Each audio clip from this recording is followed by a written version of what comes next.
एक मकड़ी थी।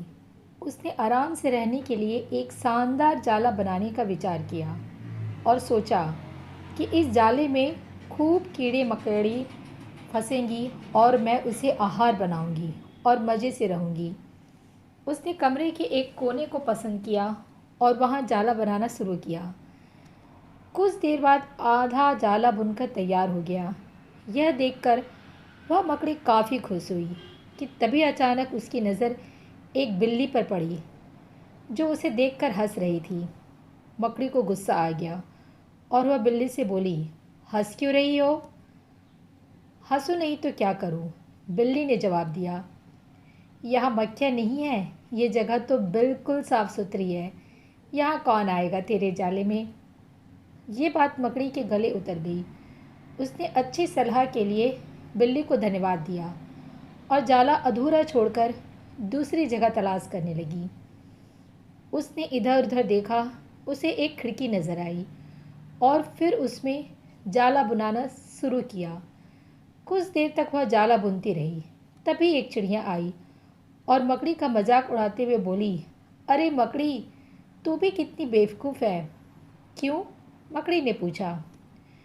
चिड़िया उसे समझाने लगी, अरे यहाँ तो खिड़की से तेज़ हवा आती है, यहाँ तो तू अपने जाल के साथ ही उड़ जाएगी। मकड़ी को चिड़िया की बात ठीक लगी और वह वहाँ भी जाला अधूरा बना छोड़कर सोचने लगी, अब कहाँ जाला बनाया जाए। समय काफ़ी बीत चुका था और अब उसे भूख भी लगने लगी थी। अब उसे एक अलमारी का खुला दरवाज़ा दिखा और उसने उसी में अपना जाला बुनना शुरू किया। कुछ जाला बुना ही था, तभी उसे एक कॉकरोच नज़र आया जो जाले को अचरज भरे नज़रों से देख रहा था। मकड़ी ने पूछा, इस तरह क्यों देख रहे हो? कॉकरोच बोला, अरे यहाँ कहाँ जाला बुनने चली आई, ये तो बेकार की अलमारी है। अभी ये यहाँ पड़ी है, कुछ दिनों बाद इसे बेच दिया जाएगा और तुम्हारी सारी मेहनत बेकार चली जाएगी। यह सुनकर मकड़ी ने वहाँ से हट जाना ही बेहतर समझा। बार बार प्रयास करने से वह काफ़ी थक चुकी थी और उसके अंदर जाला बुनने की ताकत ही नहीं बची थी। भूख की वजह से वह परेशान थी। उसे पछतावा हो रहा था कि अगर पहले ही जाला बुन लेती तो अच्छा रहता, पर अब वह कुछ नहीं कर सकती थी। उसी हालत में पड़ी रही।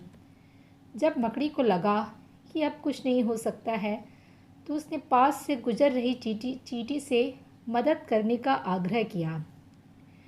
चींटी बोली, मैं बहुत देर से तुम्हें देख रही थी।